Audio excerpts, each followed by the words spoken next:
अध्याय 21 की हुई इकट्ठा करने वाली गोली।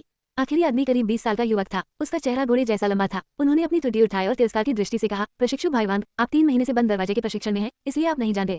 ये वांग लिन इस समय संप्रदाय में सबसे बड़ा मजाक है। जैसा कि प्रशिक्षु बहन जू ने कहा, उन्होंने अंतरिक्ष शिष्य बनने के लिए उन तरीकों का इस्तेमाल किया। ये सुनने के बाद वांग जोर जोर से हंसे। आपने वास्तव में मुझे वहां 1 सेकंड के लिए डरा दिया, तो इस तरह आप संप्रदाय में प्रवेश कर गए। यहाँ तक कि अगर आप यहाँ प्रवेश करते हैं तो आप शायद कभी भी क्यूई संगठन की पहली परत तक नहीं पहुंच पाएंगे। यहाँ आकर वांग परिवार का नाम क्यों खराब करें? प्रशिक्षु भाई वांग, आपने जो कहा वह गलत है। जबकि प्रतिभा महत्वपूर्ण है, जो अधिक महत्वपूर्ण है वह है दृढ़ता। साधना पहले से ही स्वर्ग के विरुद्ध हो रही है। यदि किसी में दृढ़ता नहीं है तो इससे कोई फर्क नहीं पड़ता, चाहे वे कितने भी प्रतिभाशाली क्यों न हो। जू नाम की लड़की ने दिल को झकझोर देने वाली आवाज में कहा। जैसे ही वो वांग जू के करीब कुछ कदम आगे बढ़ी, जू नाम की लड़की ने कहा, हालांकि प्रशिक्षु भाई वांग ने जो कहा वह गलत नहीं है। ये वांग लिन बहुत मूर्ख दिखता है। वह बिल्कुल भी कृषक की तरह नहीं दिखता है। वांग लिन हंसे। वह समझ गया कि उनके बीच स्थिति जटिल थी। वांग जू को जू नाम की यह लड़की पसंद थी, लेकिन जू नाम की लड़की वांग जू को पसंद करती थी, इसलिए वह पहले उनके रिश्ते को नष्ट करने की कोशिश कर रही थी। वांग लिन की हंसी सुनकर वांग जू बहुत असंतुष्ट हो गए। उन्होंने खर्राटे लेते हुए कहा, वांग लिन, मैं तुम्हें अपनी भलाई के लिए हेंग्यू संप्रदाय छोड़ने की सलाह देता हूँ। यदि आप ऐसा नहीं करते हैं, यदि आप नहीं मरते हैं, तो आप निश्चित रूप से वर्ष के अंत में शिष्य प्रतियोगिता में अपंग हो जाएंगे। वांग लिन ने संदाजू से सुना कि वर्ष के अंत में एक शिष्य प्रतियोगिता होगी जहां विजेता को एक जादुई खजाना मिल सकता है। प्रतियोगिता को 2 स्तरों में विभाजित किया गया था। उनमें से एक में संप्रदाय के सभी शिष्य शीर्ष स्थान के लिए लड़ते हैं और दूसरे में सभी नए शिष्य नवागंतुकों का राजा बनने के लिए लड़ते हैं। वांग लिन ने लापरवाही से जवाब दिया, आपको चिंता करने की जरूरत नहीं है। आप मेरी तरह कच्चे के जीवन और मृत्यु के बारे में चिंता क्यों कर रहे हैं? वांग जू ठंडे स्वर में हंसे। मुझे चिंता है क्योंकि हम रिश्तेदार हैं। चूंकि आप मेरे अच्छे इरादों को स्वीकार नहीं करेंगे, इसलिए प्रतियोगिता में आपके साथ आसान न होने के लिए मुझे दोष न दें। बात खत्म करने के बाद उसकी आंखें ठंडी हो गईं। वांग जू जब छोटा था तभी से उसने वांग लिन के परिवार को यह दृष्टि से देखा था। हालांकि वह वांग लिन से कभी नहीं मिला था। उसने हमेशा अपने पिता से सुना था कि वांग लिन के पिता ने परिवार की विरासत का एक बड़ा हिस्सा चुराने के लिए हमेशा दादाजी को धोखा दिया था और यहाँ तक कि उसके पिता को अपमानित भी किया था।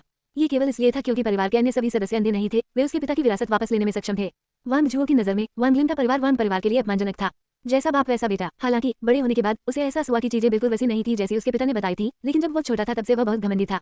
वह कभी कभी दूसरों की तो बात ही छोड़िए, अपने पिता को भी नीची दृष्टि से देखता था।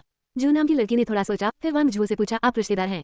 बाकी दोनों भी हैरान थे। ये पहली बार था जब उन्होंने इसके बारे में सुना। ऐसा लगता है कि ये दोनों आपस में रिश्तेदार थे। जू नाम की लड़की ने देखा कि वांग जू का चेहरा मैत्रीपूर्ण नहीं है, इसलिए उसने तुरंत कहा, भाई वांग जू, नाराज मत हो।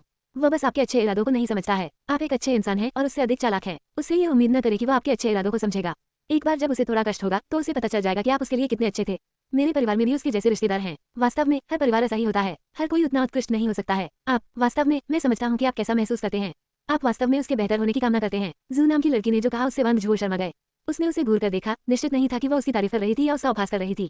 लड़की ने जो कहा उसे सुनने के बाद वांग लिन जोर जोर से हंसने लगा। वांग जू, ऐसा लगता है कि मैंने आपको गलत समझा। आप मेरे लिए अच्छे हैं। मैं वांग लिन, इसे याद रखूंगा। धन्यवाद। जब वह बात कर रहा था, गोली घर का दरवाजा खुला। एक उज्जवल चेहरे वाला युवक बाहर चला गया। ये वांग हाओ था। बाहर निकलने के बाद उन्होंने हर किसी का ध्यान आकर्षित करने के लिए खांसा और मुस्कुराते हुए कहा, आज की क्यूई इकट्ठा करने वाली गोलियां अभी भी भट्टी में हैं। एक बार जब वे तैयार हो जाएं, तो मैं आप लोगों को एक एक करके बुलाऊंगा। वांग जू ने दांत पीसते हुए वांग हाओ को देखा, लेकिन वह वास्तव में अभी उसे नाराज नहीं कर सका। वांग हाओ अभी भी तीसरे वरिष्ठ प्रशिक्षु भाई के सहायक थे, जो पिल हाउस में दैनिक मामलों के प्रभारी थे। यदि वांग हाओ ने इस मास्टर से शिकायत की तो उसकी अपनी मासिक आपूर्ति बहुत कम हो जाएगी। वांग हाओ ने बोलना समाप्त करने के बाद क्षेत्र को स्कैन किया और वांग लिन को देखकर आश्चर्यचकित रह गए। उन्होंने वांग लिन को किनारे खींच लिया और कहा, बड़े भाई ताइजू, एक अंतरिक्ष शिष्य बनने के लिए बधाई। मैंने आपके मामले के बारे में सब सुना। मैं मूल रूप से आपके साथ आकर बात करना चाहता था, लेकिन ये जगह बहुत सख्त है। मुझे ये पसंद नहीं है कि दूसरे आपके बारे में क्या कहते हैं।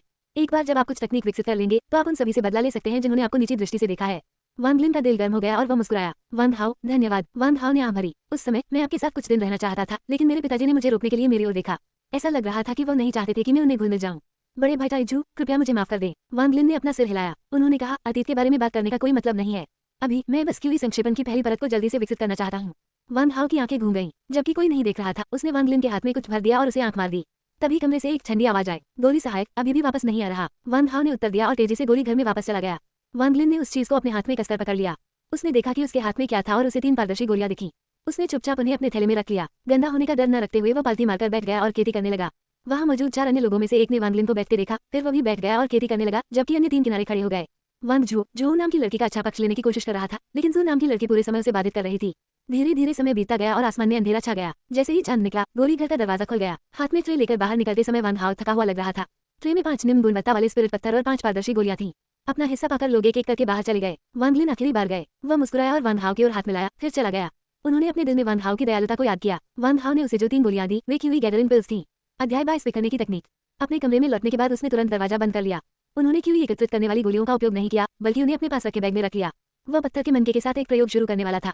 उसने सावधानी से 3 लौकी और पत्थर के मनके को बाहर निकाला, फिर थोड़ा विचार किया और एक अनिश्चित अभिव्यक्ति प्रकट की। वह नफा नुकसान का आकलन कर रहा था, क्योंकि उसके बिना उसकी भविष्य की खेती की गति बहुत धीमी होगी। लेकिन पत्थर के मनके पर रहस्यमय बादलों ने वांग लिन को बहुत उत्सुक बना दिया। कुछ देर सोचने के बाद उसने अपना निर्णय लिया। वह हमेशा अधिक को एकत्र कर सकता है, इसमें बस कुछ समय लगेगा। हालांकि यदि 10वां बादल दिखाई देता है तो यह मनके में बदलाव का कारण बन सकता है। शायद तब मनका जिस पानी में सोखेगा उसमें और भी अधिक आध्यात्मिक ऊर्जा होगी। इस बारे में सोचने के बाद उसने तुरंत उस लोकी को बाहर निकाला जिसमें सबसे अच्छी सुबह की ओस थी। लोकी से जेली निकालने में उसे काफी समय लगा। थोड़ी देर बाद सारी ओस उड़ गई। वहाँ हरे रंग के तरल पदार्थ का आधा पत्थर का कटोरा था जिसमें बहुत ताजा गंध थी। इसे सूंघने के बाद वांगलिन का शरीर शिथिल हो गया। उसे डर था कि गंध संप्रदाय में छिपे विशेषज्ञों का ध्यान आकर्षित करेगी, इसलिए उसने तुरंत पत्थर का मनका उसमें फेंक दिया। थोड़ी देर बाद उसने थोड़ा सा तरल सोख लिया। वांगलिन थोड़ा निराश थे। उन्हें उम्मीद थी कि अचानक कोई बदलाव आएगा। हालांकि पत्थर का मनका तरल से गंध को अवशोषित कर रहा था। वांगलिन ने थोड़ा सोचा, फिर पत्थर का कटोरा अपने बिस्तर के बगल में रख दिया। वह अपने बिस्तर पर बैठ गया और साधना करने लगा। एक लंबी और 3 छोटी सांस लेने की तकनीक अब वांगलिन के लिए आसान थी। हालांकि पिछले 2 महीनों में उसने किसी भी आध्यात्मिक ऊर्जा को संघनित नहीं किया था, फिर भी वह सांस लेने की तकनीक का आदी हो गया था। जब वो खेती नहीं कर रहा होता तब भी वो इसी तरह सांस लेता था। रात बीत गई और वांगलिन ने पत्थर के कटोरे को देखने के लिए अपनी आंखें खोली। उसने देखा कि पत्थर के मनके ने आधा तरल पदार्थ सोख लिया है। वह निराश नहीं हुआ और कटोरा वापस अपने बिस्तर के नीचे रख दिया। थोड़ी देर झिझकने के बाद उसने कीवी गैदरिंग पिल निकाली और अपने मुंह में डाल ली। उसे तुरंत अपने शरीर के भीतर से गर्मी महसूस हुई। संदाजू के साथ 1 महीने में उन्होंने हर दिन इस प्रक्रिया का अनुभव किया था। उसने जल्दी ही खेती करना शुरू कर दिया। वह रात होने तक खेती करता रहा। वांगलिन ने धीरे से एक सफेद सांस छोड़ी और व्यंग्यपूर्वक मुस्कुराए। ये कीवी गैदरिंग पिल बिल्कुल संदाजू की दवाओं की तरह है, जो कुछ जड़ी बूटियों से बनी है जिसमें बहुत अधिक आध्यात्मिक ऊर्जा होती है। हर बार जब मैं उन्हें खाता हूँ तो मेरा शरीर आराम और ऊर्जा से भरा हुआ महसूस करता है। मुझे भूख भी नहीं लगती है, लेकिन मैं अभी भी किसी भी आध्यात्मिक ऊर्जा को एकत्रित नहीं कर पाता हूँ। उसने आह भरी। वांगजू 3 महीने में कीवी संक्षेपण की पहली परत प्राप्त कर सकते हैं। उनके हाव भाव वही रहे, लेकिन दिल में मिश्रित भावनाएं थीं। प्रतिभा ये खेती का सबसे महत्वपूर्ण हिस्सा है, लेकिन वांगलिन के व्यक्तित्व के साथ वह इतनी आसानी से हार नहीं मानेंगे। उसके पास रहस्यमय मनका था। उनमें आध्यात्मिक ऊर्जा की कोई कमी नहीं थी। हालांकि अब वो किसी भी आध्यात्मिक ऊर्जा को एकत्रित नहीं कर सका, लेकिन समय के साथ वह निश्चित रूप से सफल होगा। समय वांगलिन ने अपने होंठ काटे और आह भरी। उसने अपने बिस्तर के नीचे से पत्थर का कटोरा निकाला। केवल थोड़ा सा तरल बचा था, लेकिन 10वां बादल अभी भी प्रकट नहीं हुआ था। उसने तुरंत दूसरी लोकी निकाली और उसका तरल पदार्थ कटोरे में डाल दिया। कुछ अतिरिक्त तरल बचा हुआ था, इसलिए वांगलिन ने इसे पी लिया और खेती जारी रखी। इस बार उसके शरीर में जो गर्मी दिखी वो पिछली सभी बार से ज्यादा तेज थी। वह अपने शरीर में गर्मी महसूस कर सकता था। उन्हें तुरंत बहुत प्यास लगी, लेकिन उन्होंने साधना जारी रखी। थोड़ी देर बाद वांगलिन को लगा कि कुछ गड़बड़ है। गर्मी पहले की तरह खत्म नहीं हुई, बल्कि सांस लेने के साथ साथ और अधिक बढ़ने लगी। उसे ऐसा महसूस हुआ जैसे उसका शरीर एक गुब्बारा है जो अपनी सीमा तक पहुंच गया है। वांगलिन डर गया था, इसलिए उसने खेती करना बंद कर दिया, लेकिन सूजन का दर्द बना रहा। उसने अपनी आंखें खोली और तुरंत भयभीत होकर पाया कि उसकी सारी रक्त वाहिकाएं सूज गई थी, जैसे उसकी त्वचा के नीचे कीड़े हों। वांगलिन को नहीं पता था कि जो दवाएं उसने पहले खाई थी उनसे बहुत अधिक आध्यात्मिक ऊर्जा उत्पन्न नहीं होती थी, और यहाँ तक कि सांस लेने की तकनीक का उपयोग करके प्रकृति से जो आध्यात्मिक ऊर्जा एकत्र की गई थी वो उसकी भरपाई नहीं कर सका कि उसकी प्रतिभा के कारण कितनी आध्यात्मिक ऊर्जा खो गई थी। साथ ही सबसे महत्वपूर्ण क्षण में कीवी बिखरने वाली घास उसे आध्यात्मिक ऊर्जा को सफलतापूर्वक संघनित करने से रोक देगी। लेकिन अब उसने उसके लिए जिसमें दवाओं की तुलना में कहीं अधिक आध्यात्मिक ऊर्जा थी, जो कुछ उसने अपनी प्रतिभा के कारण खोया था उससे कहीं अधिक। यदि वो खेती नहीं करता तो वे कुछ समय बाद नष्ट हो जाते, लेकिन अब उसकी आध्यात्मिक ऊर्जा इस तरह बढ़ जाएगी जैसे कि जब वो खेती करता था तो तेल से आग जल रही थी। वह जानता था कि उसने गड़बड़ कर दी है, लेकिन वह नहीं जानता था कि क्या करना है। वह केवल ये देख सकता था कि उसकी रक्त वाहिकाएं कैसे फैल रही हैं। जब उसकी रक्त वाहिकाएं अपनी सीमा पर थी तो उसके दिमाग में एक विचार आया। सोचने के लिए अधिक समय दिए बिना उसने अपने दांत पीस लिए और एक छोटी और 3 लंबी सांस लेने की तकनीक के साथ अभ्यास करना शुरू कर दिया। उन्होंने सोचा कि चूंकि एक लॉन्ग थरी शॉट आध्यात्मिक ऊर्जा इकट्ठा कर रहा है, तो इसका उल्टा आध्यात्मिक ऊर्जा बिखेर रहा होगा। वांगलिन का अनुमान कमोबेश सही था। अधिकांश साधक इस श्वास तकनीक को जानते थे क्योंकि यह फाउंडेशन स्थापना से पहले का कदम था। उनकी सांसों के साथ उनके शरीर के हर हिस्से से आध्यात्मिक ऊर्जा की धाराएं निकलने लगी। ये सब उसके बिस्तर के नीचे पत्थर के मन के द्वारा चूस लिया गया था। जैसे जैसे समय बीतता गया, सूजन का एहसास धीरे धीरे कम होता गया। उनकी रक्त वाहिकाएं भी सामान्य हो गईं। अब उसके शरीर से जो निकल रहा था वह आध्यात्मिक ऊर्जा नहीं थी, बल्कि कुछ काली क्यूई थी जिसे पत्थर का मनका अवशोषित नहीं कर सका और हवा में बिखर गई। इस भाग्यशाली संयोग ने वांगलिन को अपने शरीर से क्यूई स्कैटरिंग घास को हटाने की अनुमति दी। यदि कोई क्यूई स्कैटरिंग घास को बलपूर्वक बाहर निकालना चाहता है, तो एक तरीका यह था कि इसे पूरी तरह से बाहर निकालने के लिए बहुत सारी आध्यात्मिक ऊर्जा का उपयोग किया जाए। ये वही तरीका था जिसका उपयोग संदाजू कर रहा था, लेकिन वांगलिन के प्रति उसका मन बदल गया था और वह अपनी और जड़ी बूटियां खोना नहीं चाहता था, इसलिए उसने इसे छोड़ दिया। दूसरी विधि प्रकीर्णन तकनीक का उपयोग करना था, जो किसी के शरीर से सारी आध्यात्मिक ऊर्जा को निकालना था, फिर शुरू से ही साधना शुरू करना था। संदाजू द्वारा इस पद्धति का उपयोग न करने का कारण ये था कि वांगलिन के पास पहले से ही लगभग कोई आध्यात्मिक ऊर्जा नहीं थी, इसलिए वह इस तकनीक का उपयोग भी नहीं कर सकते थे। प्रकीर्णन तकनीक पूरे दिन और रात तक चली। वांगलिन इतना थक गया था कि वह अपने बिस्तर पर गिर पड़ा। वह जानता था कि इस बार वो खुद को बचाने में सक्षम है, लेकिन भविष्य में उसे लापरवाही से ओस नहीं पीनी चाहिए। वह बहुत थका हुआ था, इसलिए सो गया। अध्याय 23 10वां बादल। अज्ञात समय के बाद वांगलिन ने अपनी आंखें खोली और देखा कि बाहर अंधेरा था। वह अपने बिस्तर से उतरा और कुछ देर तक फैला रहा। उसका शरीर बहुत अलग नहीं लग रहा था। उसने अपने बिस्तर के नीचे से पत्थर का कटोरा निकाला और ये देखकर आश्चर्यचकित रह गया कि आखिरकार 10वां बादल मनके पर प्रकट हो गया था। वांगलिन रोमांचित थे। उसने मनके की ओर देखा और तेजी से घर से बाहर भाग गया। वह गया और जल्दी लौटने से पहले झरने का पानी इकट्ठा किया। उसने पत्थर के मनके को पानी में रखा और चारों ओर मिला दिया। ये सब करने के बाद उसने झरने का पानी पिया और कुछ देर तक उसका स्वाद चखा, लेकिन पहले जैसा कोई बदलाव नहीं हुआ। उसने अपने चेहरे पर कुछ निराशा के साथ मनके को देखा, फिर उसे काटने की कोशिश की, लेकिन वह अभी भी चट्टान की तरह कठोर था। उसने मनके पर खून की एक बूंद भी निचोड़ी, लेकिन फिर भी कोई बदलाव नहीं हुआ।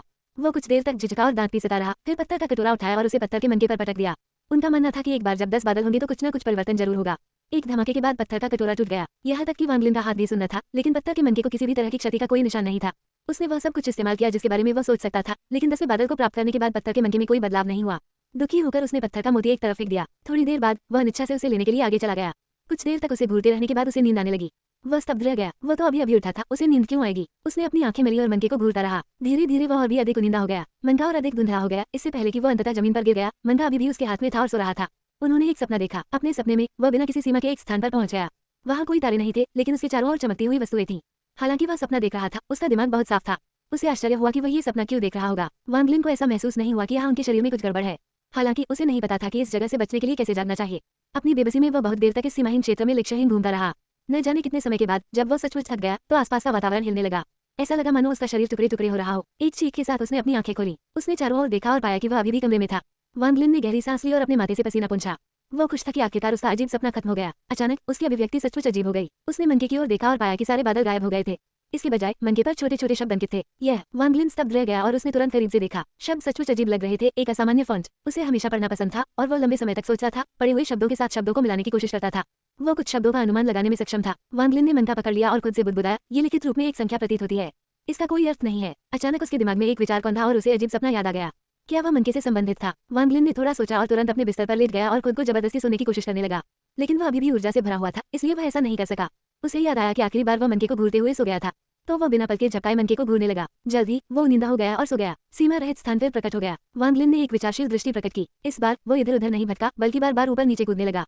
जैसे जैसे समय बीता गया, वह ऊंची और ऊंची छलांग लगाने में कामयाब हो गया। शुरुआत में वह केवल आधा मीटर ही छलांग लगा पाता था, लेकिन अब वो 1 मीटर से भी अधिक छलांग लगाने में सक्षम हो गया। उसका पूरा शरीर खराब हो जाने के बाद उसके टुकड़े टुकड़े होने का एहसास फिर से प्रकट हुआ। तभी वह जाग गया। जैसे ही उसकी नींद खुली, वह बिस्तर से उतर गया और कूद पड़ा। वह सचमुच ऊंची छलांग लगा गया, ठीक वैसे ही जैसे उसने सपने में छलांग लगाई थी। वांग लिन आश्चर्यचकित थे। जल्दी उसके चेहरे पर एक उत्साहित अभिव्यक्ति दिखाई दी। उसने अपनी उत्तेजना पर काबू पाने के लिए कुछ गहरी सांसें ली और कमरे में इधर उधर टहलना शुरू कर दिया। उनकी अभिव्यक्ति लगातार बदलती रहती थी। कभी कभी उलझन भरी अभिव्यक्ति, कभी गहन विचार वाली अभिव्यक्ति, तो कभी परेशान अभिव्यक्ति। उसके माथे से पसीना टपकने लगा। वांग लिन ने बुदबुदाते हुए कहा, अगर ये सिर्फ मेरे सपने में व्यायाम करना है तो ये बेकार है। मैं हकीकत में व्यायाम कर सकता हूँ। इसे मेरे सपने में होने की जरूरत नहीं है। ये सही नहीं है। 10वें बादल के प्रकट होने से पहले इस मनके ने आध्यात्मिक ऊर्जा से भरे इतने तरल पदार्थ को अवशोषित कर लिया था कि यह बेकार नहीं हो सकता। इसका कोई अन्य उपयोग भी होना चाहिए, अवश्य होना चाहिए। लेकिन ये क्या हो सकता है? वांग लिन अपने आसपास की हर चीज को भूल गया और पूरे दिल से खुद को मनके के प्रति समर्पित कर दिया। क्या ऐसा हो सकता है? वह रुक गया। ऐसा लग रहा था मानो उसे कोई विचार सूझ गया हो। उसने खुद से पूछा, क्या ये समय हो सकता है? इसके बारे में सोचने के बाद वह अपनी भावनाओं पर नियंत्रण नहीं रख सका। वह उत्साहपूर्वक कुछ शब्द चिल्लाना चाहता था। उसने अपनी मुठ्ठियां भींच ली। मनके को देखते ही उसका शरीर कांप उठा। अगर ये वास्तव में समय से संबंधित है तो मैं तज्जू अमर हो जाऊंगा, चाहे मेरी प्रतिभा कितनी भी खराब क्यों न हो। वांग लिन ने सामान्य होने से पहले कुछ गहरी सांसें ली। बिना कुछ कहे उसने तेल का दीपक निकाला और उसमें तेल भर दिया। वह पत्थर के मनके को पकड़कर अपने बिस्तर पर बैठ गया और समय की गणना करने लगा। 5 घंटे के बाद दीपक बुझ गया। वांग लिन ने तुरंत दीपक में तेल भर दिया। उसने मनके को घूरकर देखा और वापस सपने में चला गया। इस बार उसने कूदने का अभ्यास नहीं किया, लेकिन वह समय गिनने के लिए जमीन पर पालथी मारकर बैठ गया। 1 घंटा, 5 घंटे, 10 घंटे, 20 घंटे, 35 घंटे, 50 घंटे। उसके शरीर के टुकड़े टुकड़े होने का एहसास फिर से प्रकट हुआ। जब वांग लिन ने अपनी आंखें खोली तो तेल का दीपक बुझने वाला था। 10 गुना समय। सपने में 10 गुना समय गुजरा। वांग लिन मनके को कसकर पकड़कर उत्साह से उठ खड़ा हुआ। पहली बार उन्हें अपनी खेती पर भरोसा हुआ। पहले ही बहुत देर हो चुकी थी। वांग लिन ने अपने उत्साहित दिल पर काबू रखा और खेती शुरू करने के लिए तुरंत मनके का उपयोग शुरू नहीं किया। उसे डर था कि अगर उसने सुबह मनके का प्रयोग शुरू किया तो किसी को पता चल जाएगा। जब ऐसा हुआ तो वो इसे रखने में सक्षम नहीं होगा, इसलिए उसने मोती को वापस अपने बैग में रख दिया और कमरे से बाहर चला गया। अध्याय 24 खेती। पहाड़ से ढेर सारा झरने का पानी इकट्ठा करने के बाद वांग लिन ने आध्यात्मिक ऊर्जा से भरपूर झरने का पानी बनाना शुरू किया। जब रात के 10 बजे तो उसने अपना दरवाजा बंद कर लिया। एहतियात के तौर पर उसने रस्सी का एक सिरा दरवाजे से और दूसरा सिरा अपनी बांह से बांध लिया ताकि अगर कोई खोले तो उसे तुरंत पता चल जाए। झरने के पानी के कुछ बड़े घूंट पीने के बाद उसे अपने शरीर में गर्मी महसूस हुई। फिर उसने सपने में प्रवेश करने के लिए मनके को घूरकर देखा। अंतहीन सपनों की जगह में वांग लिन ने खेती करना शुरू करते समय पालथी मारकर बैठ गया। जब वह खेती कर रहा था तो उसके चारों ओर की रोशनी और अधिक धीमी हो गई। वांग लिन को इसकी जानकारी नहीं थी, लेकिन रोशनी उसके शरीर में प्रवेश कर गई। एक दिन वहां रहने के बाद पानी से सारी आध्यात्मिक ऊर्जा खत्म हो गई, लेकिन इस बार उन्हें अपने शरीर में फर्क साफ महसूस हो रहा था। इससे पहले जब वह सुन दाजू की दवा खत्म करते थे तो उन्हें गर्मी महसूस होती थी। हालांकि सबसे महत्वपूर्ण क्षण में सारी आध्यात्मिक ऊर्जा बिखर जाएगी, लेकिन ये समय अलग था। हालांकि वे अभी भी बिखरे हुए थे, फिर भी उसके शरीर में एक टुकड़ा बाकी था। हालांकि ये बहुत ज्यादा नहीं था। वांग लिन को उन परिणामों से बहुत आत्मविश्वास मिला। कुछ देर तक इस पर विचार करने के बाद वह समझ नहीं पाया कि यह अलग क्यों था, तो अंत में वह केवल अनुमान लगा सकता था कि यह रहस्यमय पत्थर के मनके के कारण था। चूंकि वह अधिक झरने का पानी प्राप्त करने के अपने सपने को नहीं छोड़ सकता था, वह केवल लंबे समय तक खेती करना जारी रख सकता था। अंत में उन्हें एहसास हुआ कि स्वप्न के स्थान और बाहर के बीच एक अंतर था। बाहर भले ही वो 1 महीने से अधिक समय से खेती कर रहा था, खेती के बाद वह तरोताजा और बहुत आरामदायक महसूस करता था, लेकिन यहाँ झरने के पानी से पूरी आध्यात्मिक ऊर्जा समाप्त हो जाने के बाद उसे तरोताजा और आरामदायक एहसास नहीं हुआ। इसके बजाय जब वह साधना करता रहा तो उसे सांस लेने में तकलीफ महसूस हुई। थोड़ी देर तक झिझकने के बाद वांग लिन ने अनुमान लगाया कि यह आध्यात्मिक ऊर्जा के अस्तित्व से संबंधित था। स्वप्नलोक में कोई प्राकृतिक आध्यात्मिक ऊर्जा नहीं थी। जितना अधिक उसने सोचा उतना ही अधिक उसे लगा कि वह सही है। उसने ये सोचते हुए भौहें चढ़ा ली, अगर बाहर से झरने का पानी लाने का कोई रास्ता होता तो सब अच्छा होता। इसके बारे में सोचते हुए उसका दिल अचानक धड़कने लगा जब उसने अपने शरीर को देखा और एक हैरान अभिव्यक्ति प्रकट की। वांग लिन अपने लाल शीशे की वर्दी से बहुत हैरान थे। उसने तुरंत उस जेब की जांच की जहां उसका बैग रखा था और पाया कि वह गायब है। स्वप्न क्षेत्र में कपड़े दिखाई दे सकते हैं, लेकिन धारण करने वाला बैग दिखाई नहीं दे सकता। उसने इसके बारे में कड़वाहट से सोचा और यह प्रयोग करने का फैसला किया कि उसके जाने के बाद सपनों की जगह में कौन सी चीजें लाई जा सकती हैं या नहीं लाई जा सकती। समय तेजी से बीत गया। 50 घंटे बीत जाने के बाद टुकड़े टुकड़े होने का एहसास हुआ और वांग लिन की नींद खुल गई। उसके दिल में अब भी एक सवाल था, वह केवल 5 घंटे ही सपने में क्यों रह सका। उस प्रश्न को मन में रखते हुए उसने एक लोकी में झरने का पानी भरा और उसे अपने कंधे पर ले लिया और फिर से सपने में प्रवेश करने के लिए तैयार हो गया। लेकिन इस बार चाहे वह मनके को कैसे भी देखे, उसे सामान्य उनींदापन महसूस नहीं हुआ। वांग लिन भयभीत था। बहुत देर तक सोचने के बाद उसने भय को हृदय में समाहित किया और साधना करने बैठ गया। धीरे धीरे जैसे जैसे उनकी सांसें स्थिर होती गई, प्राकृतिक आध्यात्मिक ऊर्जा उनके शरीर द्वारा अवशोषित हो गई। जैसे ही ये नष्ट हुआ, कुछ इस शरीर में रह गए। हालांकि यह अभी भी क्यूई संघनन की पहली परत से बहुत दूर था। वह पूरा दिन खेती करने में बिताता था। अपने शरीर को आध्यात्मिक ऊर्जा से भरपूर रखने के लिए वह झरने का पानी पीते रहे। इसके अलावा वह हमेशा सपने की जगह में फिर से प्रवेश करने की उम्मीद में पत्थर के मनके को पकड़ता था, लेकिन हर बार ऐसा करने में असफल रहा। रात आ गई। उन्होंने अपनी दोनों आंखें खोली और महसूस किया कि उनके शरीर में आध्यात्मिक ऊर्जा थोड़ी बढ़ गई है। यदि यह सामान्य होता तो वह बहुत उत्साहित होता, लेकिन वह बेचैन था। उसने फिर से मनके की ओर देखा और अचानक उसे नींद आने लगी। वांग लिन ने उनींदापन को दूर करने के लिए दूर देखते हुए एक प्रसन्न अभिव्यक्ति प्रकट की। वह उठ खड़ा हुआ और कमरे में घूमते हुए अपनी ठुड्डी रगड़ने लगा और सपने में आने से पहले और बाद में क्या हुआ इस पर विचार करने लगा। अंततः उसे समस्या का पता चल गया। पहले 2 बार उन्होंने बीच में लगभग बिना समय के प्रवेश किया। तीसरी बार दूसरे के 5 घंटे बाद और चौथी बार तीसरे के बाद एक पूरा दिन था। इस तर्क के बाद इस स्वप्नलोक में प्रवेश पर कुछ प्रतिबंध थे। सुरक्षित रहने के लिए प्रवेश की गारंटी के लिए उपयोग के बाद 5 घंटे तक इंतजार करना चाहिए। उस मुद्दे को हल करने के बाद वांग लिन ने यह परीक्षण करने की तैयारी शुरू कर दी कि वह सपनों की दुनिया में क्या ला सकता है। अंत में उसने 3 लोकी सहित बहुत सारी चीजें इकट्ठी कर ली। एक लोकी थी जिसमें कुछ ओस बची हुई थी, एक खाली थी और एक झरने के पानी से भरी हुई थी। उसने टूटे हुए पत्थर के कटोरे का एक टुकड़ा भी अपनी जेब में रख लिया। इसके अलावा उसने सपने में फिर से प्रवेश करने से पहले अपने बैग से एक शकरकंद और एक कपड़ा निकाला और उन्हें अपने शरीर पर बांध लिया। स्वप्न स्थान में वांग लिन ने जल्दी से अपने शरीर की जांच की। शकरकंद, टूटा हुआ पत्थर का कटोरा और कपड़ा सब वहाँ था, लेकिन 3 लोकियां और उसका थैला नहीं था। उन्होंने निष्कर्ष निकाला कि बिना किसी संदेह के इस स्वप्न क्षेत्र के भीतर कोई आध्यात्मिक ऊर्जा नहीं थी, इसलिए कोई भी सामान्य वस्तु, दूसरे शब्दों में बिना किसी आध्यात्मिक ऊर्जा के कोई भी वस्तु लाई जा सकती थी। तीनों लोकी और थैले में कुछ न कुछ आध्यात्मिक ऊर्जा थी, इसलिए उन्हें अंदर नहीं लाया जा सका। वांग लिन ने आंख भरते हुए कड़वाहट से सोचना शुरू कर दिया। वह लोकी को वहां नहीं ला सका और सपने की जगह पर जाने से पहले उसने लोकी से जो कुछ ढूंढ लिया था वह उसके प्रवास की पूरी अवधि के लिए पर्याप्त नहीं था। ये सोचते ही उसके मन में एक विचार कौंध गया। उसे लगा जैसे उसके पास कोई विचार है, लेकिन वह उसे समझ नहीं सका। एक विचार की अनुभूति जो उसकी पहुंच से बिल्कुल बाहर है ने उसे अपने विचारों की गहराई में जाने और अपने विचारों को एक एक करके व्यवस्थित करने के लिए प्रेरित किया। काफी समय के बाद जब उन्हें एक मुख्य बात समझ में आई तो उनकी अभिव्यक्ति प्रसन्न हो गई। आध्यात्मिक ऊर्जा से भरा पानी अंदर नहीं लाया जा सका, लेकिन उनके शरीर में प्रवेश करने वाली आध्यात्मिक ऊर्जा गायब नहीं हुई। ऐसा था कि आप वहां आध्यात्मिक ऊर्जा वाली वस्तुएं नहीं ला सकते थे, लेकिन अगर वह ध्यान से सोचा तो उसे कोई रास्ता मिल सकता था। 50 घंटे बीत जाने के बाद वह जल्दी से अपने कमरे से बाहर निकला और पहाड़ की खोज की, जब तक कि उसे कुछ जंगली लोकी नहीं मिली और उन्हें घर ले गया। उनका मानना था कि पहले की 3 लोकी को स्वप्नलोक में नहीं लाया जा सकता था, क्योंकि वे आध्यात्मिक ऊर्जा के पानी में इतने लंबे समय तक भिगोए हुए थे कि आध्यात्मिक ऊर्जा लोकी के साथ मिल गई थी। अब वह ताजी तोड़ी गई लोकी में आध्यात्मिक ऊर्जा का पानी भर रहा था। हो सकता है कि वह मनके को चकमा देकर उन्हें स्वप्नलोक में लाने में सक्षम हो। 5 घंटे के बाद वांग लिन ने अपने कंधे पर 4 लोकी के साथ स्वप्न स्थान में प्रवेश किया। सपने में प्रवेश करने के बाद वांग लिन ये देखकर आश्चर्यचकित रह गए कि सभी लोकी अभी भी उनके पास थी। उसने उन्हें खोला और देखा कि पानी अभी भी अंदर था। उन्होंने एक पी लिया और पाया कि वे अभी भी आध्यात्मिक ऊर्जा से भरे हुए हैं। बिना कुछ कहे वांग लिन ने कुछ और पी लिया और साधना शुरू कर दी। जब भी उसके शरीर की आध्यात्मिक ऊर्जा खत्म होती थी, वह अधिक झरने का पानी पीता था। जल्द ही आध्यात्मिक ऊर्जा के टुकड़े उसके शरीर में इकट्ठा होने लगे, जिससे उसका शरीर क्यूई संघनन की पहली परत की ओर बढ़ने लगा। आसपास की रोशनी चुपचाप फिर से उसके शरीर में प्रवेश करने लगी। वांग लिन की प्रतिभा के साथ रहस्यमय मनके और आध्यात्मिक ऊर्जा जल के बिना उन्हें क्यूई संघनन की पहली परत हासिल करने में कई साल लग गए होते। क्यूई स्कैटरिंग ग्रास को समीकरण में जोड़ने पर उसे सफल होने में 30 से 50 साल लगेंगे। 1 महीने तक हर दिन संदाजू की दवा लेने से प्रक्रिया तेज हो गई। वांग लिन ने भी अनजाने में क्यूई स्कैटर तकनीक का इस्तेमाल किया, जिससे क्यूई स्कैटरिंग घास से छुटकारा मिल गया। लेकिन फिर भी इसमें उन्हें अभी भी 10 साल लग गए होंगे। लेकिन अब वांग लिन के पास आध्यात्मिक ऊर्जा की कोई कमी नहीं थी। उसके पास ये पत्थर का मनका था जिसने उसे 10 गुना अधिक प्रशिक्षित करने की अनुमति दी। क्यूई संघनन की पहली परत अब दिखाई दे रही थी। अध्याय 25 क्यूई संक्षेपण। जब वह हिंदू संप्रदाय में था तब समय बीत चुका था। वांग लिन पिछले 2 महीनों से सपनों की जगह पर खेती कर रहे थे। उन्होंने पत्थर के मनके की क्षमताओं का गहन अध्ययन किया था। स्वप्नलोक में दिन में 3 बार प्रवेश किया जा सकता था। प्रत्येक समय लगभग 50 घंटे का था, जो लगभग 6 दिन का था। वास्तविक दुनिया में 2 महीने बीत चुके थे, लेकिन उन्होंने पूरे 1 साल तक खेती की थी। वांग लिन इसे पहले महसूस नहीं कर सके, लेकिन खेती करना एक बहुत ही उबाऊ और शुष्क प्रक्रिया थी। आध्यात्मिक ऊर्जा झरने के पानी की मदद से उसे सब कुछ खाने की जरूरत नहीं पड़ी। वह हर दिन केवल खेती करता था। जैसे ही आध्यात्मिक ऊर्जा उनके शरीर में प्रवेश कर गई, उन्होंने एक लंबी 3 छोटी सांस लेने की तकनीक दोहराई। यदि उसके माता पिता की आशा उसके मन में नहीं उभरती, तो उसका मानना था कि वह इस कठिन खेती को बर्दाश्त नहीं कर पाएगा। खासकर जब उसने सोचा कि वांग झो 3 महीनों में क्यूई संक्षेपण की पहली परत तक कैसे पहुंच सका। वांग लिन हमेशा अपने दिल में असंतोष महसूस करेंगे। उन्होंने लगभग कभी भी अपना घर नहीं छोड़ा। वह अपनी खेती के प्रति पूरी तरह समर्पित थे। वांग लिन हिंदू संप्रदाय का मजाक था। हालांकि ऐसे कई लोग थे जिन्होंने उनका मजाक उड़ाया, केवल कुछ नहीं उन पर ध्यान दिया। संदाजू वांग लिन के बारे में लगभग भूल गया था। जब भी वह वांग लिन के बारे में सोचा तो वह क्रोधित हो जाता और उन विचारों को अपने दिमाग से निकालने की पूरी कोशिश करता। इन सभी कारकों के लिए धन्यवाद। और वांग लिन ने सोने से पहले अपने कीमती पत्थर के मोती को अपने कब्जों में छिपा लिया था। ये पिछले 2 महीने शांति से बीत गए थे, बिना किसी को उसके पत्थर के मोती के बारे में पता चले। उन 2 महीनों में वांग लिन ने झरने का पानी जितनी बार पिया था, अब उसकी गिनती नहीं की जा सकती। मूलतः जब भी उसे महसूस होता कि उसके शरीर में आध्यात्मिक ऊर्जा की कमी है, तो वो कुछ बड़े घूंट पी लेता। अगर सुनदाजू को इस बात का पता चलता तो उनका दिल दर्द से भर जाता। संभवतः वह इस शिक्षक को एक थप्पड़ से मार डालेगा। झाओ देश के संपूर्ण कृषक समुदाय में हर दिन आध्यात्मिक ऊर्जा से भरे झरने का पानी पीकर वांग लिन की तरह खेती कौन कर सकता है। मुख्य भूमि में संप्रदायों के केवल कुछ पुराने राक्षसों को ही संभवतः समान विशेषाधिकार प्राप्त हो सकते हैं। आध्यात्मिक ऊर्जा पानी वांग लिन के समान परिणाम प्राप्त करने के लिए उन्हें प्रचुर मात्रा में आध्यात्मिक ऊर्जा वाले पहाड़ पर कब्जा करना होगा। आध्यात्मिक ऊर्जा ने सभी साधकों के दिलों में एक महत्वपूर्ण स्थान रखा। हालांकि झाओ के देश में आध्यात्मिक ऊर्जा की अधिकता नहीं थी, लेकिन यह अस्तित्व में मौजूद कुछ संप्रदायों के लिए पर्याप्त थी। यदि अन्य साधकों को पता होता कि वांगलिन आध्यात्मिक ऊर्जा का उपयोग कैसे कर रहे हैं, तो उनके दिल को बहुत दुख होगा। यदि वांगलिन की आध्यात्मिक ऊर्जा झरने के पानी का उपयोग अमर गोलियां बनाने के लिए किया जाएगा, तो इससे सफलता दर बढ़ जाएगी। हालांकि अमर गोलियां बनाना पूरी तरह सामग्री पर निर्भर था, थोड़ी सी अतिरिक्त आध्यात्मिक ऊर्जा अद्भुत काम कर सकती है। मनकी के भीतर निहित आध्यात्मिक ऊर्जा के अंतहीन भंडार की मदद से वांगलिन के शरीर में आध्यात्मिक ऊर्जा की मात्रा और अधिक बढ़ गई थी। आज जब वांगलिन स्वप्न क्षेत्र में साधना कर रहे थे, तो उन्हें अपने शरीर के भीतर आध्यात्मिक ऊर्जा का प्रवाह स्पष्ट रूप से महसूस हो रहा था। उसकी सांस के साथ 2 लंबे सफेद ड्रैगन उसकी नाक से निकले। उसके शरीर में चींटियां रेंगने जैसी अनुभूति उत्पन्न हुई। ऐसा लगा मानो पानी उसके शरीर के हर हिस्से को धो रहा हो। उसके छिद्रों से बहुत बुरी गंध वाला काला तरल पदार्थ निकला। जल्द ही काले तरल पदार्थ ने उसके कपड़े भिगो दिए। वांगलिन को इसकी बिल्कुल भी परवाह नहीं थी। वो इस समय एक अद्भुत स्थिति में था, मानो वो अपने अंदर झरने के पानी को तेजी से बहते हुए देख सकता हो, जबकि आध्यात्मिक ऊर्जा धीरे धीरे उसके शरीर में बदलाव ला रही हो। अज्ञात समय के बाद वांगलिन ने अपनी आंखें खोली। उसकी आंखों में एक ऐसी रोशनी थी जो पहले कभी नहीं थी। उसका दिमाग साफ था और उसका दिल बिना किसी लहर के पानी की तरह शांत था। उनका बचपन उनके मन में तैर गया। जब वो बात करना सीख रहा था तो उसके पिता की प्रेमपूर्ण दृष्टि, जब वो पूरी रात पढ़ रहा था तो उसकी मां के सहायक शब्द, जब उसने हिंदू संप्रदाय में प्रवेश किया तो उसके माता पिता की अपेक्षा भरी दृष्टि, उसके रिश्तेदारों के उपहासपूर्ण चेहरे और ग्रामीणों की प्रशंसा भरी दृष्टि। उसने ये सब चीजें शांति से देखी, जैसे कि वह कोई अजनबी हो। बहुत बाद में उसने गहरी सांस ली। उसका हृदय कड़वा हो गया। जब उसने क्यूई संक्षेपण की पहली परत में कदम रखा तो उसे समझ का एक संकेत प्राप्त हुआ।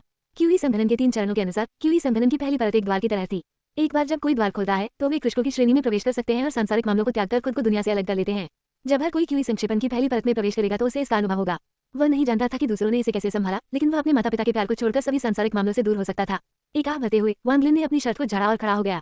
उज्ज्वल आंखों से उसने चारों ओर देखा और पहले से ही महसूस कर सकता था कि स्वप्न के स्थान में कोई अंतर था। पहले की तरह वो ये नहीं बता सका कि उसके चारों ओर चमकती रोशनी में कुछ अजीब था या नहीं, लेकिन अब वो उनके भीतर आध्यात्मिक ऊर्जा का संचार महसूस कर सकता था।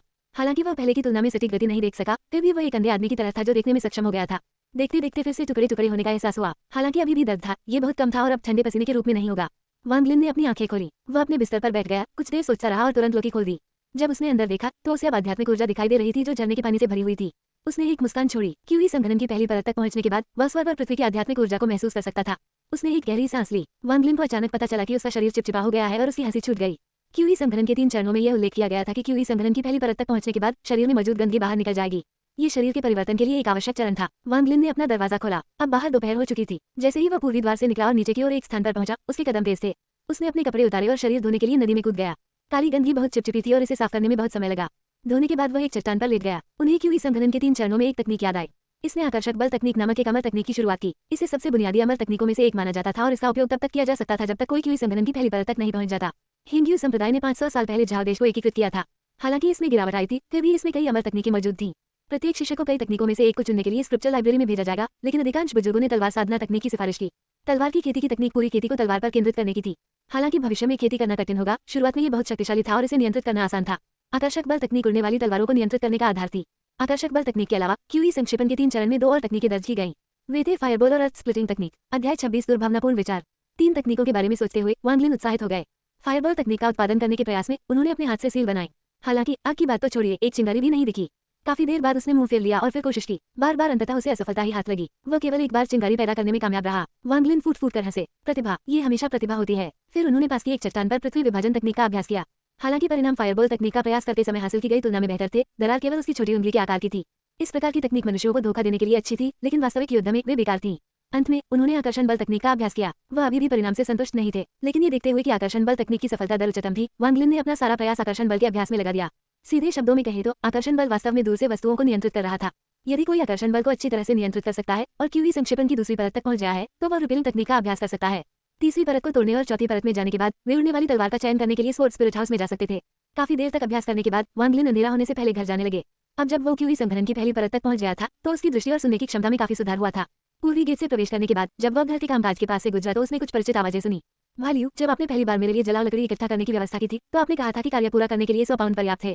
अब यह 1000 पाउंड क्यों है? मैं झांग हूँ, नया नहीं हूँ और पिछले कुछ वर्षों में मैंने आपको खुश करने के लिए बहुत कुछ किया है। क्या आप वास्तव में मुझे संप्रदाय से बाहर निकालना चाहते हैं? झांग हूँ, यह मत कहो कि मैं तुम पर इतनी सख्ती कर रहा हूँ। साल का अंत होने वाला है और यहाँ तक कि तुम्हारे भाई का समय भी अच्छा नहीं गुजरा है, लेकिन तुम काम करने के बजाय मुझे एक सिसकने वाली कहानी सुनाने के लिए यहाँ आए हो। जब मैं तुम्हारे द्वारा इकट्ठा की गई जलाओ लकड़ी को गोली घर में लाया तो मुझे डांटा गया। मैंने उन्हें वापस ले लिया और उनकी जांच की। तुम छोटे कमीने, तुम सच में होशियार हो। 100 पाउंड लकड़ी में कम से कम 30 पाउंड लकड़ी थी बनी। झांगू क्रोधित था। उन्होंने जोर से कहा, संभव नहीं, तुम मुझ पर झूठा आरोप लगा रहे हो। क्या ऐसा इसलिए नहीं था क्योंकि कुछ दिन पहले मैंने झाओ फुगुई को तुम्हें एक अमर ताबीज देते हुए देखा था ताकि तुम उसके लिए एक आसान काम चुन सके। इसमें बड़ी बात क्या है? मानव शिष्यों के बीच कौन नहीं जानता कि तुम कैसे कार्य करते हो। जहाँ तक मुझे हिंदू संप्रदाय से बाहर निकालने की कोशिश करने की बात है, तुमने वास्तव में गड़बड़ कर दी, कमीने। मैं अब ऐसा नहीं कर रहा हूँ। मैं बताने जा रहा हूँ बुजुर्ग झांगू, आपने मुझे ऐसा करने के लिए मजबूर किया। यदि आप किसी को दोष देना चाहते हैं तो आप केवल अपने आप को दोषी ठहरा सकते हैं कि आप कुछ ऐसा देखने के लिए दुर्भाग्यशाली हैं जो आपको नहीं देखना चाहिए था। झांगू, यही रहो। अगर बुजुर्गों को इसके बारे में पता चला तो आपका पूरा परिवार आपके साथ मर सकता है। शिशु लियू की ठंडी आवाज कमरे से बाहर आई और झांगू की चीख निकल गई। ये सुनने के बाद वांग लिन आश्चर्यचकित रह गए और उन्होंने लात मारकर दरवाजा खोल दिया। वांग लिन ने सबसे पहले लियू नाम के युवक का घिनौना चेहरा देखा। वह झांगू की ओर खंजर फेंकने के बीच में था, जिसकी अभिव्यक्ति भयभीत थी और जिसका शरीर दीवार से सटा हुआ था। वांग लिन ने देखा कि उसके पास झांगू की मदद करने के लिए पर्याप्त समय नहीं है। उन्होंने तुरंत आकर्षण बल तकनीक का उपयोग करना शुरू कर दिया। सौभाग्य से इस बार यह सफल रहा। एक अदृश्य हाथ ने हमलावर को पकड़ रखा था। हालांकि खंजर पहले ही झांगू की छाती को काट चुका था। घाव से खून बह निकला। लियू नाम का युवक बेहद डरा हुआ था। उसका पूरा शरीर शक्तिहीन महसूस कर रहा था क्योंकि एक अदृश्य शक्ति ने उसके शरीर को पकड़ रखा था, जिससे खंजर को और नीचे धकेलने से रोक दिया गया।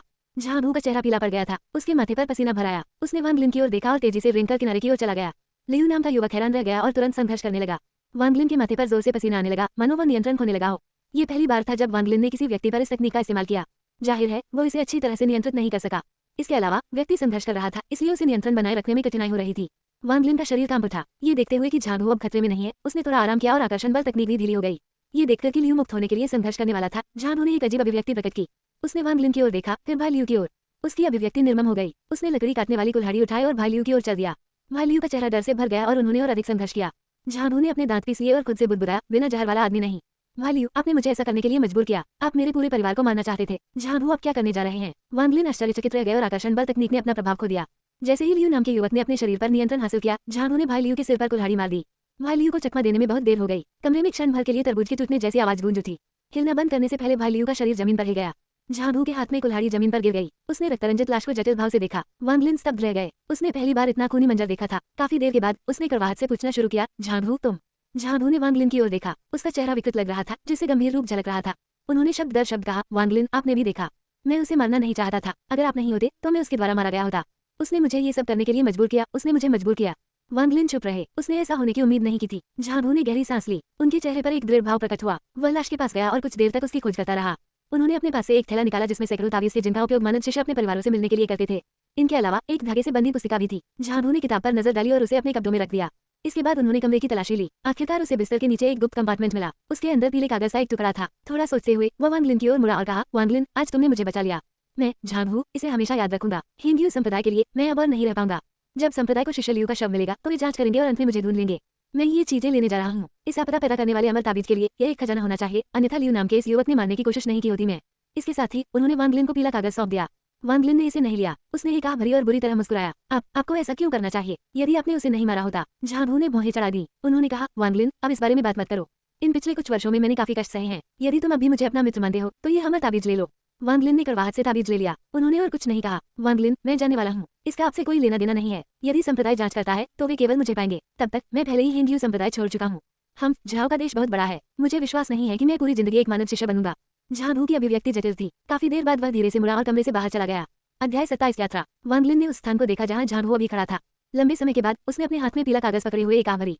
हिंदू संप्रदाय में आने के बाद झांगू उनका पहला दोस्त था, लेकिन अब ये हो गया। यह हमर ताबीज ही इस विपत्ति का कारण है। वांग लिन ने ताबीज को घूर कर देखा। जैसे ही उसने देखा कि इसमें क्या अलग था, उसकी आंखें अचानक बदल गईं। हालांकि ये पीला ताबीज बिल्कुल वैसा ही दिखता था जैसा शिष्यों को तब मिलता है जब वे अपने परिवार से मिलने जाते हैं, लेकिन इसमें आध्यात्मिक ऊर्जा की मात्रा अन्य ताबीजों की तुलना में बहुत अधिक थी। इसके अलावा ताबीज से भी खतरे का आभास हो रहा था। वांग लिन आश्चर्यचकित थे। हालांकि वह नहीं जानता था कि यह क्या है, वह जानता था कि यह एक खजाना था। थोड़ा झिझकते हुए वांग लिन ने पीला कागज हटा दिया। जमीन पर पड़ी लाश को देखकर उसके मुंह से आह निकल गई। यदि झांगू की गति से इस लाश की देखभाल नहीं की गई तो वह संप्रदाय से बच नहीं पाएगा। सौभाग्य से बैग में लाश रखने के लिए पर्याप्त जगह थी। फिर वांग लिन ने कमरे को व्यवस्थित किया और खून को पोंछ दिया। वह चुपचाप पहाड़ पर गया और शव को ठिकाने लगाया, फिर सावधानी से अपने कमरे में वापस चला गया। जो कुछ हुआ उसके बारे में विलाप करने के बाद उसने झांगू के बारे में अब नहीं सोचने का फैसला किया। उसने अमर ताबीज निकाला और उसका अध्ययन करना शुरू कर दिया। पहली नजर में ताबीज बिल्कुल वैसा ही लग रहा था जैसा शिक्षक घर जाते समय इस्तेमाल करते थे, लेकिन करीब से निरीक्षण करने पर सामग्री और स्याही से कोई भी बता सकता है कि यह ताबीज शिष्यों द्वारा घर जाने पर इस्तेमाल किए जाने वाले ताबीजों से कहीं बेहतर था। वांग लिन ने अमर ताबीज निचोड़ लिया। उसने थोड़ा विचार किया। वह इस ताबीज के सटीक उपयोग के बारे में निश्चित नहीं था। उस दिन से जब वह उस पीने से लगभग मर गया था, वह अमरों की चीजों के बारे में बहुत सावधान रहने लगा था। उसने लापरवाही से उनका उपयोग करने का साहस नहीं किया। साथ ही ताबीज के पत्थरों ने खतरे का संकेत प्रकट किया, जिससे वह और भी अधिक सतर्क हो गया। कुछ देर झिझकने के बाद उसने ताबीज हटा दिया। उन्होंने बाद में इसका अध्ययन करने का निर्णय लिया। ये सब करने के बाद उसने रहस्यमय मंत्र निकाला और स्वप्नलोक में प्रवेश कर गया। इस बार उन्होंने अपना सारा समय साधना पर केंद्रित नहीं किया, बल्कि आकर्षण बल तकनीक सीखने में कुछ समय बिताया। वालियू पर प्रयोग करने के बाद उन्हें लगा कि आकर्षण बल तकनीक बहुत उपयोगी है। यही कारण है कि वह इसका अभ्यास करने के लिए इतना दृढ़ था। उन्होंने सबसे पहले लोकी को लक्ष्य के रूप में इस्तेमाल किया। उसने लोकी को हथियाने के लिए आकर्षण बल का प्रयोग करने का प्रयास किया। कई कोशिशों के बाद आखिरकार वह सफल हो गया। उन्होंने तुरंत आकर्षण बल का उपयोग करना बंद कर दिया और शुरुआत से शुरू किया। वांग लिन की विचार प्रक्रिया बहुत सरल थी। उन्होंने महसूस किया कि उन्हें आकर्षण बल का स्वतंत्र रूप से उपयोग करने में सक्षम होना चाहिए। यदि उसने इसे 10 बार उपयोग करने का प्रयास किया तो उसे 10 बार सफल होना ही था, अन्यथा चाहे वह कितना भी मजबूत क्यों न हो, महत्वपूर्ण क्षणों में इसका उपयोग नहीं किया जा सका। उसने थोड़ा हिसाब लगाया, उनकी वर्तमान स्थिति को देखते हुए वह 10 में से 3 बार सफल हो सकते हैं। अब तक केवल 4 सफलताओं के साथ यह उनके अपने मानकों तक पहुंचने से बहुत दूर था। स्वप्न में बिताया समय उड़ गया। वांग लिन को एहसास हुए बिना टुकड़े टुकड़े होने का एहसास हुआ। वास्तविकता में वापस आने के बाद उन्होंने बिल्कुल भी समय बर्बाद नहीं किया। जैसे ही उसने अपनी आंखें खोली, उसने झरने का अधिक पानी पिया और खेती करना शुरू कर दिया। जब उनके शरीर में पर्याप्त आध्यात्मिक ऊर्जा थी तो उन्होंने गहरी सांस ली, क्योंकि क्यूई संक्षेपण के 3 चरणों की सामग्री उनके सिर में दिखाई दी। क्यूई संक्षेपण के 3 चरणों में से प्रत्येक के लिए कानूनों के अलावा 2 बहुत महत्वपूर्ण मंत्र भी थे। ये मंत्र क्यूई संक्षेपण के वास्तविक मूल थे। क्यूई संघनन की 15 परतें थीं। पहली परत के अलावा जिसे कोई स्वयं प्राप्त कर सकता है, अन्य सभी 14 परतों को अगली परत में प्रवेश करने के लिए एक मंत्र की आवश्यकता होती है। उदाहरण के लिए, यदि उसने पहली परत पहले ही पूरी कर ली है और यहाँ तक कि दूसरी परत की साधना पद्धति में भी महारत हासिल कर ली है, तो वो केवल पहली परत में ही रह सकता है यदि वह दूसरी परत के मंत्र में सफल नहीं होता। वांग लिन ने मनी मन मंत्र बुदबुदाया। उनके शरीर में आध्यात्मिक ऊर्जा बदलने लगी। सबसे पहले परिवर्तन छोटा था, लेकिन जल्द ही ऐसा महसूस हुआ जैसे उसके शरीर से उबलता पानी भर रहा है। ऐसा लगता था कि पर्याप्त आध्यात्मिक ऊर्जा नहीं थी, क्योंकि वह रुक रुक कर उसके पूरे शरीर में फैल रही थी, जिससे उसके पूरे शरीर में दर्द, सुन्नता, खुजली, दर्द आदि हो रहा था। उसे ये भी भ्रम था कि उसका शरीर छिद्रों से भरा है। ये सब आध्यात्मिक ऊर्जा के कारण हुआ। क्यूई संघनन के 3 चरणों में एक बहुत प्रमुख पंक्ति थी। प्रत्येक परत के लिए प्रारंभिक मंत्र हमेशा सफल नहीं होगा। प्रतिभा, आध्यात्मिक ऊर्जा और अवसर सभी ने महत्वपूर्ण भूमिका निभाई। कुछ लोग एक ही प्रयास में सफल हो जाएंगे, जबकि कुछ लोगों को 10 या सैकड़ों प्रयासों की आवश्यकता होगी। काफी समय के बाद उसके शरीर की भावना धीरे धीरे खत्म हो गई। वांग लिन पसीने से लथपथ थे और उनके शरीर की आध्यात्मिक ऊर्जा खत्म हो गई थी। लेकिन वांग लिन को किताब से पता चला कि आध्यात्मिक ऊर्जा की कमी केवल अस्थायी थी और थोड़ी देर ध्यान करने के बाद ठीक हो जाएगी। वह दूसरी परत खोलने में असफल रहे, लेकिन वांग लिन निराश नहीं हुए। इस बार वो बस इसका परीक्षण कर रहा था। इससे पता चला कि उस समय उसके पास दूसरी परत में प्रवेश करने के लिए पर्याप्त आध्यात्मिक ऊर्जा नहीं थी। आखिरकार उसने अभी पहली परत ही हासिल की थी। कोई हड़बड़ी नहीं थी। उसके पास अभी भी झरने का पानी था, इसलिए वह दूसरी परत तक पहुंचने का प्रयास करने से पहले पहली परत की सीमा तक पहुंचने तक की खेती कर सकता था। इससे उसकी संभावनाएं काफी बढ़ जाएंगी। इस योजना के साथ वांग लिन ने रात दिन खेती करना शुरू कर दिया। उनके शरीर में आध्यात्मिक ऊर्जा धीरे धीरे एकत्रित होने लगी और आकर्षण बल तकनीक में उनकी महारत भी बढ़ गई। उन्होंने दूसरी परत के लिए मंत्र का कई बार प्रयास किया, लेकिन सभी असफल रहे। वास्तव में आधा महीना बीत चुका था, लेकिन स्वप्नलोक में 3 महीने बीत चुके थे।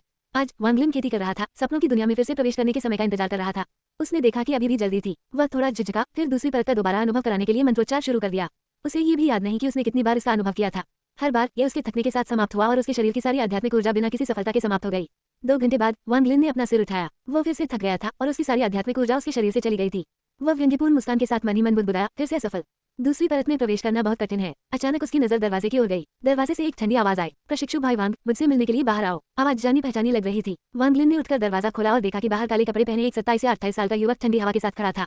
काले कपड़े। वांग लिन का दिल कड़ा हो गया। उसने पहचान लिया कि वह वही व्यक्ति था जो उसे वांग जुओ और वांग हाओ को हेंग्यू संप्रदाय में लाया था, और वह व्यक्ति भी था जो उसके पिता को चट्टान के पास खोजने के लिए लाया था। लेकिन वांग लिन को याद आया कि उन्होंने तब सफेद कपड़े पहने हुए थे। अब कुछ ही महीनों के बाद वह काले कपड़ों तक पहुंच गया था। उसे अचानक वह दिन याद आ गया जब वे पहाड़ की तलहटी में परीक्षण कर रहे थे। जिस व्यक्ति ने वांग हाओ को सहायक के रूप में लिया, उसने कहा कि वांग लिन के सामने वाला व्यक्ति अब उनकी खेती में एक महत्वपूर्ण बिंदु पर पहुंच गया है और उसका ध्यान भटकाने से बचने के लिए उसने परीक्षक के रूप में कार्यभार संभाला है। अध्याय 28 काम। बैंगनी, काले, सफेद और लाल रंग के बीच काला वास्तव में उच्च खेती का प्रतिनिधित्व करता है। वांग लिन अपनी साधना को नहीं देख सके, इसलिए उन्होंने सम्मानपूर्वक कहा, वांग लिन भाई झांग का स्वागत करते हैं। वरिष्ठ को काले कपड़े पहनने पर बधाई। काले कपड़े पहने युवक ने वांग लिन की ओर देखा और धीरे से कहा, मेरा क्यूई संघनन की 5वीं परत में सफलतापूर्वक प्रवेश करना कुछ हद तक आपसे संबंधित है। अगर मुझे आपकी तलाश करते समय वह गुफा नहीं मिली होती तो मैं इतनी जल्दी नहीं टूट पाता। वांग लिन दम रह गए और उन्होंने पूछा, भाई झांग, गुफा में चूषण बल वाला वह छेद खेती में मदद कर सकता है? काले कपड़े पहने युवक ने सिर हिलाया और कहा, जब आप 4थी परत के शिखर पर पहुंच जाएं और 5वीं परत में प्रवेश करने के लिए मंत्र का उपयोग करने की आवश्यकता हो तो स्वयं वहां जाएं और आप प्रभाव देखेंगे। उन्होंने वांग लिन की ओर देखा और कहा, भाई वांग, आपकी मदद नहीं की जा सकती क्योंकि आपकी प्रतिभा औसत दर्जे की है, लेकिन चूंकि आप अब एक शिष्य हैं, इसलिए आपको लगन से अभ्यास करना होगा। मैं देख रहा हूँ कि आपके अंदर बिल्कुल भी आध्यात्मिक ऊर्जा नहीं है।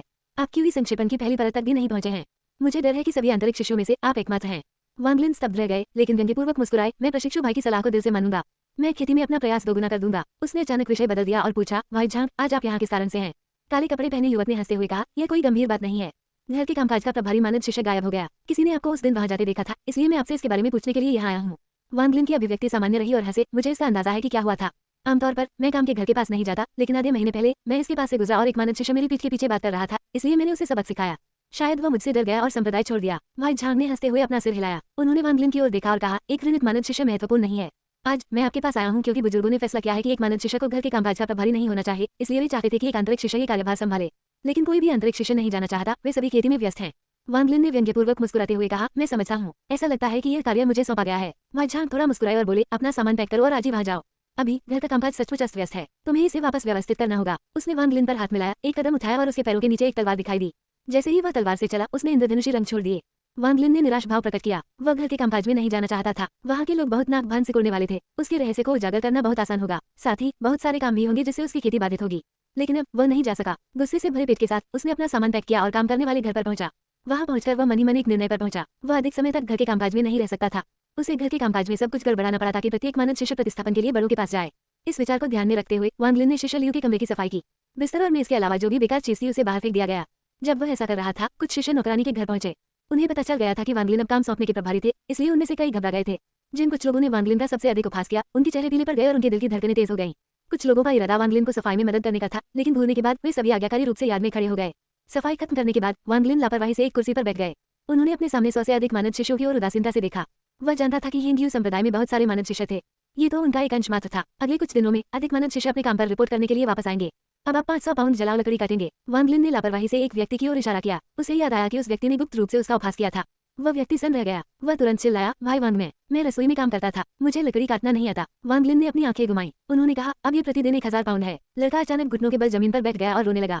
भाई वांग, आप एक अच्छे इंसान हैं। मुझे उस समय आपका उपहास नहीं करना चाहिए था, लेकिन कृपया इतना प्रतिशोधी मत बनो कि मैं संभवतः 1000 पाउंड नहीं कर सकता। 500 पाउंड के बारे में क्या ख्याल है? आसपास के सभी लोग एक दूसरे की ओर देखने लगे। वे सभी जानते थे कि वांग लिन चीजों को कठिन बना देगा, लेकिन ये स्पष्ट रूप से बदला था। भीड़ में कुछ मानद शिष्य भी थे जो असंतोष में चिल्ला रहे थे।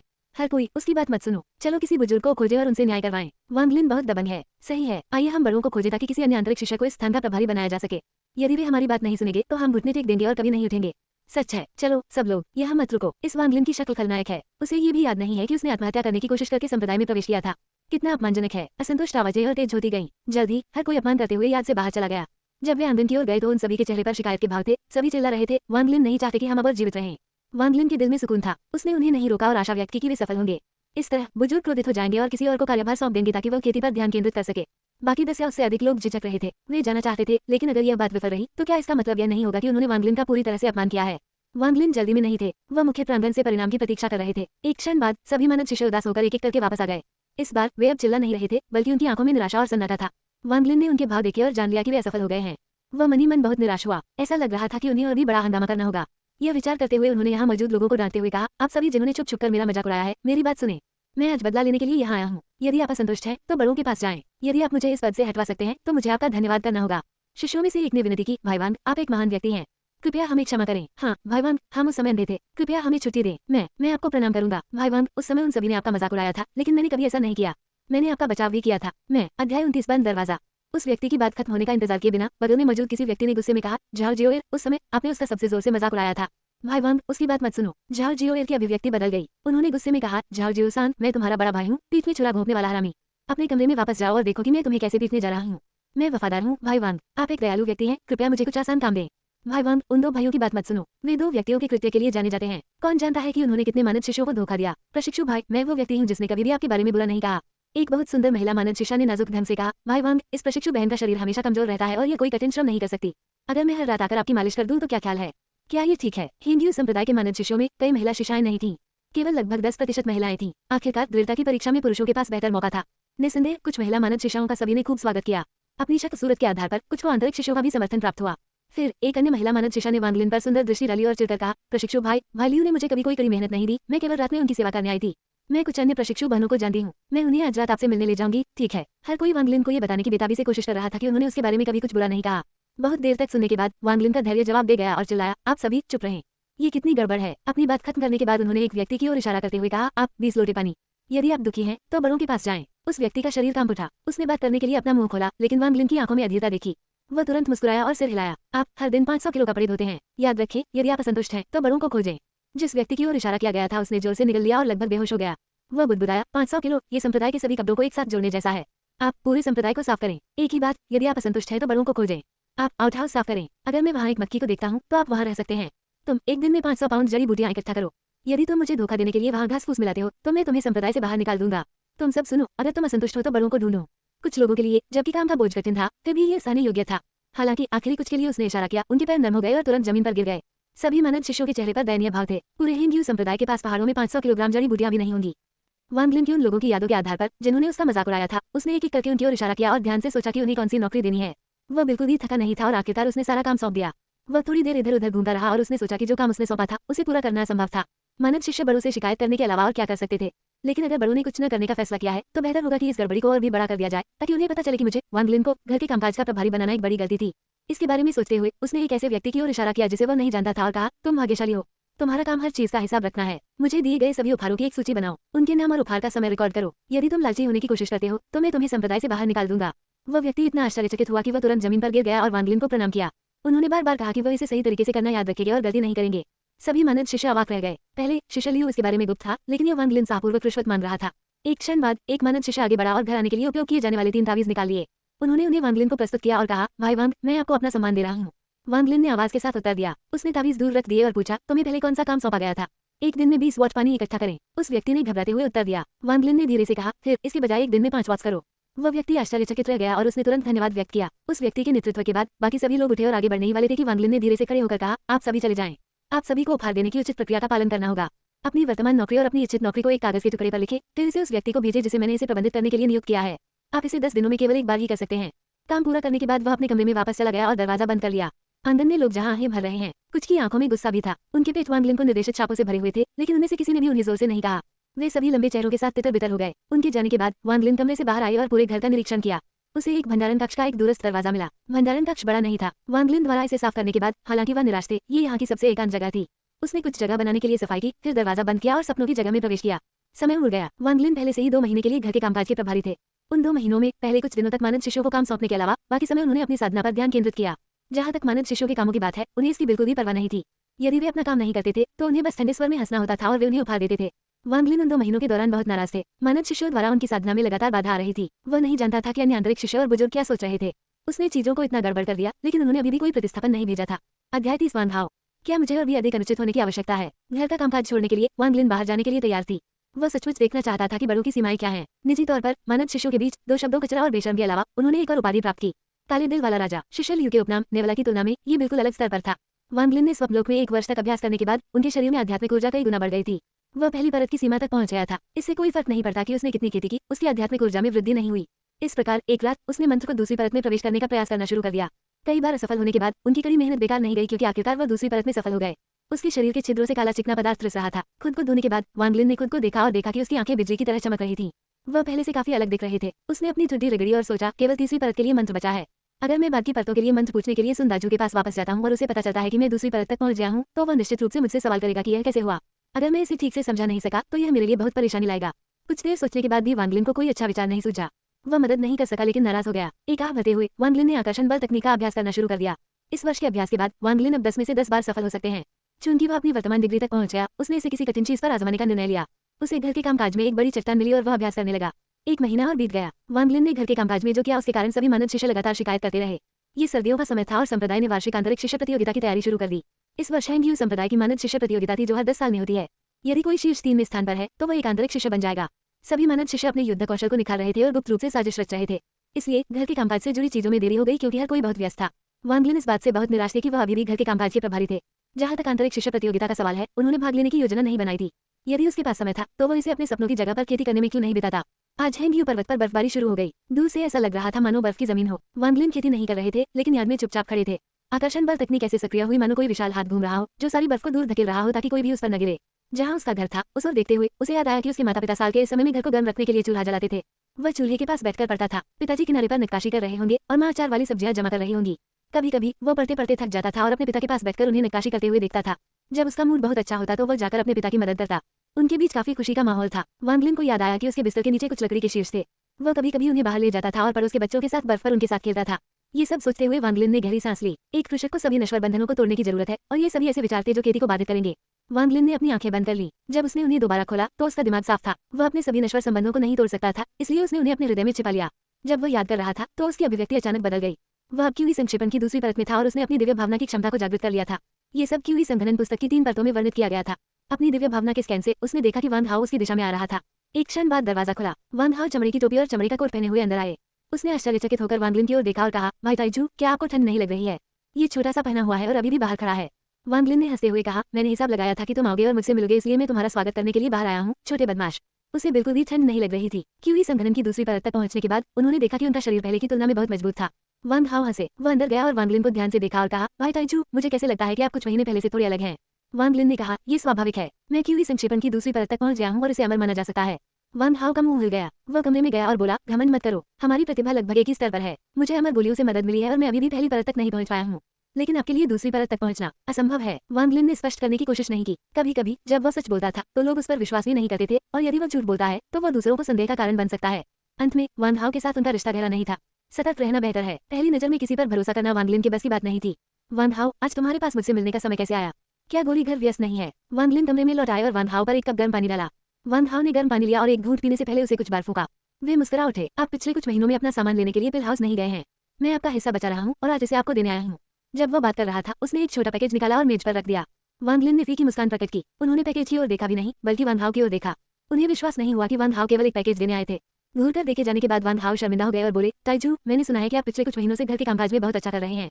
वांग लिन ने अपने लिए थोड़ा पानी डाला। उन्होंने एक घूंट लिया और कहा, वांग हाओ, बस वही कहो जो तुम्हें कहना है। अगर मैं मदद कर सकता हूँ तो मैं निश्चित रूप से करूंगा।